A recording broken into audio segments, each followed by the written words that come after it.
आज जिस टॉपिक पे हम चर्चा करेंगे उस टॉपिक का नाम है concept of development and its relationship with learning. विकास की अवधारणा एवं अधिगम के साथ इसका संबंध। इसके ऊपर पीछे मैंने 2 लेक्चर्स मैंने डाले हैं। मेरे ख्याल से आपका कंसेप्ट क्लियर हो गया होगा। तो इसमें जो महत्वपूर्ण प्रश्न, जो सटीक प्रश्न परीक्षा में पूछे जा सकते हैं, उससे संबंधित हम यहाँ पर प्रैक्टिस करते हैं। जैसे पहला प्रश्न है, एक ऐसी प्रक्रिया जिसमें क्रमिक परिवर्तनों के फलस्वरूप होने वाली प्रगति निहित है, जिसमें बालक परिपक्वता एवं अधिगम के आधार पर गुणों एवं योग्यताओं को ग्रहण करता है, इसे आप क्या कहेंगे? प्रश्न को ठीक से समझिए, थोड़ा सा घुमावदार है। एक ऐसी प्रक्रिया जिसमें क्रमिक परिवर्तनों के फलस्वरूप होने वाली प्रगति निहित है, जिसमें बालक परिपक्वता एवं अधिगम के आधार पर नए गुणों एवं योग्यताओं को ग्रहण करता है।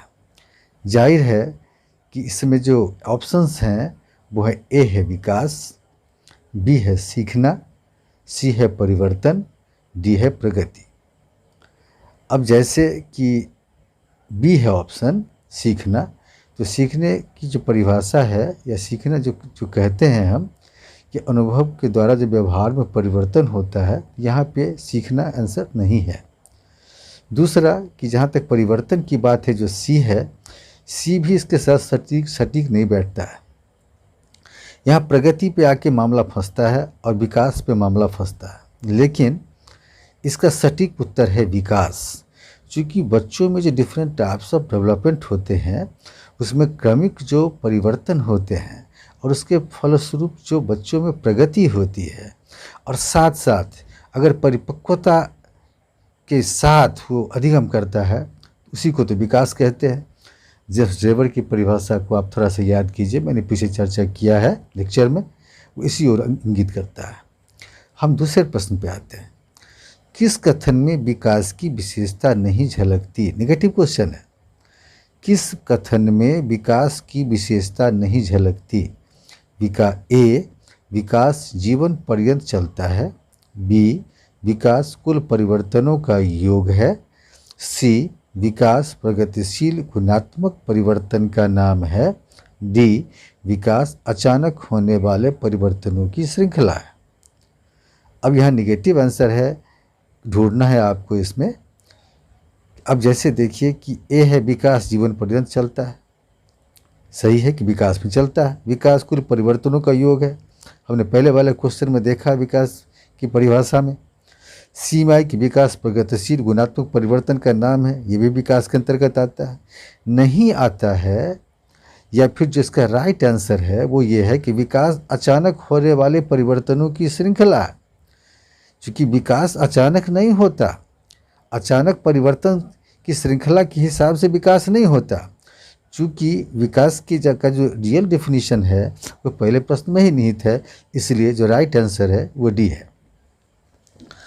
हम अगले प्रश्न में आते हैं। विकास का आयु के संबंध को स्पष्ट करने वाला वाक्य है। विकास तथा आयु के संबंध को स्पष्ट करने वाला वाक्य है।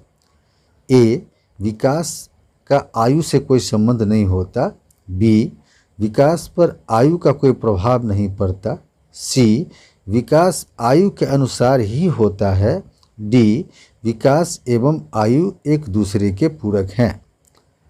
प्रश्न को समझिए, विकास तथा आयु के संबंध को स्पष्ट करने वाला वाक्य है विकास और आयु। ए है विकास का आयु से कोई संबंध नहीं होता, ये कहीं से उत्तर नहीं हो सकता। बी है विकास का आयु पर कोई प्रभाव नहीं पड़ता, इसका भी कोई संबंध नहीं है। सी है विकास आयु के अनुसार ही होता है, ये जचता है। डी है कि विकास एवं आयु एक दूसरे के पूरक है, ये भी जचता है। लेकिन इन दोनों में सी और डी में सटीक उत्तर है सी, विकास आयु के अनुसार ही होता है। क्योंकि होता क्या है कि जैसे जैसे हमारी एज बढ़ती है ना, बढ़ती हुई उम्र के साथ हमारे भीतर जो एक्सपीरियंस से जाते हैं उसके मार्फत से हमारे भीतर डिफरेंट टाइप्स ऑफ मैच्योरिटी आती है, और मैच्योरिटी का विकास के साथ गहरा संबंध है। तो राइट आंसर यहाँ पे है सी। हम नेक्स्ट क्वेश्चन पे आते हैं। विकास एवं शिक्षा के संबंध में कौन सा कथन सत्य है? विकास एवं शिक्षा के संबंध में कौन सा कथन सत्य है? ए, विकास एवं शिक्षा में घनिष्ठ संबंध है। बी, शिक्षा का विकास पर कोई प्रभाव नहीं पड़ता। सी, विकास का शिक्षा पर कोई प्रभाव नहीं पड़ता। डी, विकास एवं शिक्षा में कोई संबंध नहीं है। अब देखिए, फिर से हम प्रश्न को पढ़ते हैं और फिर आप थोड़ा सा उत्तर ढूंढिए। विकास एवं शिक्षा के संबंध में कौन सा कथन सत्य है? ए, विकास एवं शिक्षा में घनिष्ठ संबंध है, जचता है ये। बी है, शिक्षा का विकास पर कोई प्रभाव नहीं पड़ता, बिल्कुल नहीं जचता, क्योंकि शिक्षा के विकास पर तो प्रभाव पड़ता ही है। सी है, विकास का शिक्षा पर कोई प्रभाव नहीं पड़ता। अब ये भी नहीं जचता है, क्योंकि विकास होता है तो विकास होने के साथ साथ कोई जरूरी नहीं कि शिक्षा पर ही प्रभाव पड़ेगा।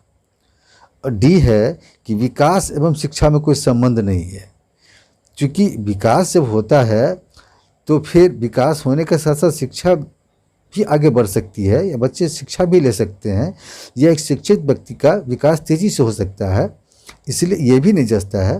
तो यहाँ पर राइट आंसर है ए, विकास एवं शिक्षा में घनिष्ठ संबंध है। आगे आते हैं हम लोग, नेक्स्ट प्रश्न में आते हैं। विकास के किस सिद्धांत से स्पष्ट होता है कि भिन्न भिन्न व्यक्तियों में विकास की गति भी भिन्न भिन्न होती है? विकास के किस सिद्धांत से स्पष्ट होता है कि भिन्न भिन्न व्यक्तियों के विकास की गति भी भिन्न भिन्न होती है? ए, अनवरत विकास का सिद्धांत। बी, सहसंबंध का सिद्धांत। सी, विकास का गति सिद्धांत। डी, सरल से जटिलता की ओर का सिद्धांत। प्रश्न फिर से समझिए। विकास के किस सिद्धांत से स्पष्ट होता है? कौन सा प्रिंसिपल ऐसा है जिससे स्पष्ट होता है कि भिन्न भिन्न व्यक्तियों में विकास की गति भी भिन्न भिन्न होती है? यहाँ पर इंडिविजुअल डिफरेंसेज है कि भिन्न भिन्न व्यक्तियों में विकास की गति भिन्न भिन्न कैसे होती है। यहाँ देखिए कि ए, अनवरत विकास का सिद्धांत, ये राइट आंसर नहीं है, क्योंकि विकास जो है ना अनवरत नहीं होता। विकास आपको कभी कभी ऐसा होता है कि विकास कभी कभी रुककर होता है, कभी ये विकास होता है, कभी वो विकास होता है। बी है सहसंबंध का सिद्धांत। यहाँ कोरिलेशन का जो प्रिंसिपल है ये भी यहाँ फिट नहीं बैठता है। सी है विकास का गति सिद्धांत, ये फिट बैठता है। और डी है सरल से जटिलता की ओर का सिद्धांत, ये बिल्कुल सही नहीं बैठता है। तो यहाँ पर राइट आंसर है सी, विकास का गति सिद्धांत। जैसा कि प्रश्न में है कि विकास की गति भी भिन्न भिन्न होती है, तो यहाँ पर राइट आंसर सी है, विकास का गति सिद्धांत। हम नेक्स्ट में आते हैं। 4-5 महीने के बालक को खेलने के लिए यदि गेंद दी जाए तो वह उसे पकड़ने के प्रयास से पूरे शरीर से प्रतिक्रिया करता है, परंतु धीरे धीरे वह वस्तुओं को पकड़ना और अनेक वस्तुओं में से कुछ वस्तुओं को छांटना सीख जाता है। इससे स्पष्ट होता है कि ए, विकास के प्रतिमानों में संतुलन एवं असंतुलन पाया जाता है। बी, विकास में प्रगति अचानक होती है। सी, विकास सामान्य से विशिष्ट की ओर होता है। डी, शरीर के सभी भागों का विकास एक साथ और एक गति से नहीं होता है। यहाँ देखिए कि जो पहला आंसर है ए जो है, विकास के प्रतिमानों में संतुलन एवं असंतुलन पाया जाता है, बिल्कुल ही रॉन्ग है। हम बी पे आते हैं कि विकास में प्रगति अचानक होती है, ये भी यहाँ पर राइट आंसर नहीं है। सी है कि विकास सामान्य से विशिष्ट की ओर होता है, ये जच रहा है। और डी है कि शरीर के सभी भागों का विकास एक साथ और एक गति से नहीं होता है, ये भी जचता है। लेकिन यहाँ आप देखिए कि कह रहा है कि बालक जो है धीरे धीरे उन वस्तुओं को पकड़ना और अनेक वस्तुओं में से कुछ वस्तुओं को छांटना सीख जाता है। यहाँ सामान्य से जो विशिष्ट की ओर का सिद्धांत है ये यहाँ पे लागू होता है और यहाँ राइट आंसर है सी, विकास सामान्य से विशिष्ट की ओर होता है। हम नेक्स्ट पे आते हैं। बालक का विकास एक विशिष्ट क्रम में होता है। उदाहरण के लिए एक शिशु पहले बैठना, फिर खड़े होना और उसके बाद चलना सीखता है। इसके विकास के किस सिद्धांत का बोध होता है? इससे विकास के किस सिद्धांत का बोध होता है? ए, विकास का सहसंबंध सिद्धांत, बी, विकास का क्रम सिद्धांत, सी, विकास एक निरंतर प्रक्रिया है, डी, भिन्न भिन्न अंगों का विकास भिन्न भिन्न गति से होता है। अब यहाँ देखिए कि जो ए है विकास का सहसंबंध सिद्धांत, इसको छोड़कर जो बी सी डी है यहाँ कन्फ्यूजन हो रहा है कि ये होगा या ये होगा। लेकिन यहाँ ये देखिए, आप प्रश्न को एक बार पढ़िए फिर से। बालक का विकास एक विशिष्ट क्रम में होता है, क्रम से होता है। उदाहरण के लिए एक शिशु पहले बैठना, फिर खड़े होना और उसके बाद चलना सीखता है। इसे विकास के किस सिद्धांत का बोध होता है? तो एग्जैक्टली इसका आंसर होगा विकास का क्रम सिद्धांत, बी। यह राइट आंसर बी है। नेक्स्ट पे आते हैं। प्रश्न है, बालक कुछ जन्मजात शक्तियों को लेकर इस संसार में आता है। प्रारंभ में वह पराश्रित होता है, लेकिन धीरे धीरे वह आत्मनिर्भर होने लगता है। यह संभव होता है ए, आनुवंशिकता के कारण, बी, विकास के कारण, सी, वातावरण के कारण, डी, परिपक्वता एवं अधिगम के कारण। प्रश्न को फिर से समझते हैं। बालक कुछ जन्मजात शक्तियों को लेकर इस संसार में आता है। बिल्कुल सही है, क्योंकि वो जेनेटिकली विभिन्न प्रकार के जीन्स के मार्फत से, माता पिता के मार्फत से वो जन्मजात शक्तियों को लेकर आता है। प्रारंभ में वह पराश्रित होता है, लेकिन धीरे धीरे वह आत्मनिर्भर होने लगता है। यह संभव होता है। अब देखिए कि यहाँ पर ए है आनुवंशिकता के कारण। ठीक है, आनुवंशिकता के कारण विभिन्न प्रकार की चीज़ों को लेकर आता है, लेकिन प्रारंभ में पराश्रित होता है, लेकिन धीरे धीरे आत्मनिर्भर भी होने लगता है। तो यहाँ आनुवंशिकता के कारण तो बिल्कुल नहीं होगा। बी, विकास के कारण, ये थोड़ा मामला फंस रहा है। और यहाँ जो वातावरण है, वातावरण पर थोड़ा सा संशय बन रहा है, लेकिन इसका जो एग्जैक्ट आंसर होगा परिपक्वता एवं अधिगम के कारण। क्यों? क्योंकि यहाँ पे जैसे जैसे बच्चे विभिन्न प्रकार की बातों को जो आनुवंशिक रूप से लेकर आते हैं, उन बातों को लेकर जब वो विभिन्न प्रकार के वातावरण में जाता है, तो वातावरण के कारण उसको परिपक्वता आती है। और फिर उसके बाद परिपक्वता जैसे ही आती है तो अधिगम करना आसान हो जाता है। तो यहीं पर राइट आंसर हो रहा है डी, परिपक्वता एवं अधिगम के कारण।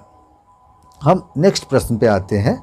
वह जटिल प्रक्रिया जो किसी न किसी रूप में जीवन भर चलती रहती है, जिसके परिणाम स्वरूप बालक या व्यक्ति की अंतर्निहित शक्तियाँ एवं गुण प्रस्फुटित होते हैं, कहलाती है। ए, वृद्धि, बी, विकास, सी, अधिगम, डी, परिवर्तन। बहुत कंफ्यूज कर रहा है प्रश्न। देखिए फिर से इसको सुनिए। वह जटिल प्रक्रिया जो किसी न किसी रूप में जीवन भर चलती रहती है, जिसके परिणाम स्वरूप बालक या व्यक्ति की अंतर्निहित शक्तियाँ एवं गुण प्रस्फुटित होते हैं, कहलाती है।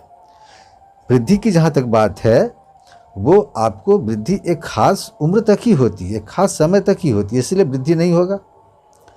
बी में विकास है, विकास यहाँ जच रहा है। और फिर उसके बाद देखिए कि जो अधिगम है, वो अधिगम भी कुछ कुछ फंस रहा है। और जो डी है, ये राइट आंसर नहीं है, चूँकि आपको यहाँ पे जो परिवर्तन से संबंधित कोई बात हमको झलक नहीं रही, इसलिए सी और बी में से जो एग्जैक्ट आंसर हमको लग रहा है वो हो रहा है बी, विकास। चूँकि जब जीवन भर चलने वाली जो प्रक्रिया है, और फिर क्या होता है कि बच्चों के भीतर जो विभिन्न प्रकार की अंतर्निहित शक्तियाँ होती हैं, वो गुण के रूप में प्रकट हो जाती हैं, और इसी का नाम तो विकास है। इसे राइट आंसर होगा बी। नेक्स्ट क्वेश्चन में हम आते हैं। मानव विकास कुछ निश्चित सिद्धांतों पर आधारित होता है। मानव विकास कुछ निश्चित सिद्धांतों पर आधारित होता है। निम्नलिखित में से कौन सा विकास का सिद्धांत नहीं है? अब देखिए, ए में है आनुवंशिकता, बी में है सहसंबद्धता, सहसंबंधात्मकता, सी में है निरंतरता, डी में है सामान्य से विशिष्ट की ओर। यहाँ निगेटिव है, ध्यान देने की जरूरत है। ऐसे ही में ही आदमी फंसता है। यहाँ ध्यान दीजिए कि मानव विकास कुछ निश्चित सिद्धांतों पर आधारित होता है। निम्नलिखित में से कौन सा विकास का सिद्धांत नहीं है? अगर विकास के सिद्धांतों की चर्चा आपने पीछे सुनी होगी या आपने अध्ययन किया होगा, तो बी जो है सहसंबद्धात्मकता जो है ये एक सिद्धांत है, सी जो है निरंतरता का सिद्धांत है, डी जो है सामान्य से विशिष्ट की ओर ये भी एक सिद्धांत है। यहाँ पर सिद्धांत नहीं है कौन? आनुवंशिकता। यह राइट आंसर हुआ ए। तो इसी प्रकार से हम आगे फिर से आपको फिर दूसरे वीडियो में आपके सामने हम और भी बहुत सारे प्रश्नों को लेकर आएंगे। ऐसे में आपको ये भी पता चल जाता होगा कि आप कितना सही जानते हैं, आप कितना समझ पाए हैं। आप इसके बारे में हमको आप मैसेज कर सकते हैं। आप हमको अगर आपको अच्छा लगता है तो आप उसको शेयर कीजिए। अगर बहुत ही अच्छा लगता है, आपको फ़ायदा होता है, तो आप निश्चित रूप से इसको सब्सक्राइब कीजिए, ताकि आगे जो मैं बताने वाला हूँ उससे आपको लाभ हो।